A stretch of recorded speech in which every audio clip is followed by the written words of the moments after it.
Guys welcome back to my channel मु भाग्यश्री आपण मानक मो चैनल को स्वागत जनाऊँगी। तो चलते आज प्रस्तुत करवा चिंगुड़ी मलाई तापाई कौन कौन सामग्री दरकार मु तार गोटे लिस्ट प्रस्तुत करनी। तो चलते डेरी न करी वीडियो को स्टार्ट करवा।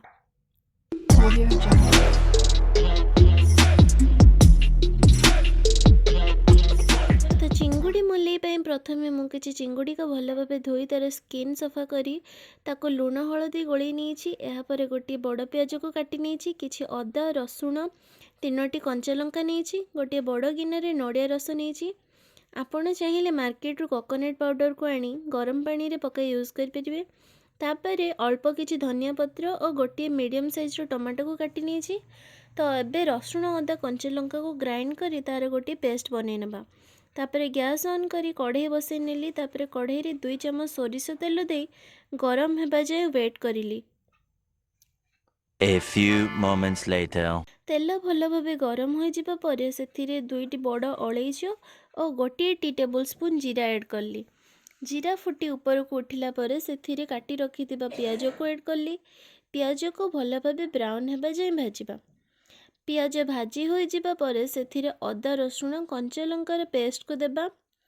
एहा को भल भाव 1 ରୁ 2 मिनिट जाए मीडियम लो फ्लेम रे चलेबा। अदा रसुण रस स्मेल जिबा परे सेथिरे टमाटो ऐड करिबा। टमाटो ऐड करिबा मात्रे ही अल्प किछि लूण देबा जद्वारा कि टमाटो जल्दी सॉफ्ट हो जिवो। टमाटो सॉफ्ट हो जिबा परे हळदी पाउडर धनिया पाउडर चिकन मसला और काश्मीरी चिली पाउडर ऐड करी एहा को भल भाव कषि नबा। मसलार तेल सेपरेट हेबा परे पानी बदल रे नड़िया रस को अल्प मात्रा रे देबा कारण आजिर रेसिपी रे नड़िया होची मेन इंग्रेडिएंट्स। एहा परे नड़िया रस सह मसला को भल भाव मिसाई नबा। तापरे गोले रखिथिबा चिंगुड़ी सब को ऐड करिबा। तापरे स्वाद अनुसार लूण देई ताको घोड़णी देई 5 ରୁ 10 मिनिट जाए मीडियम लो फ्लेम रे कषिबा जेमेति कि चिंगुड़ी गुड़िक भल भाव सीझीजिव और सेथिरे मसलार फ्लेवर मध्य पशिजिव।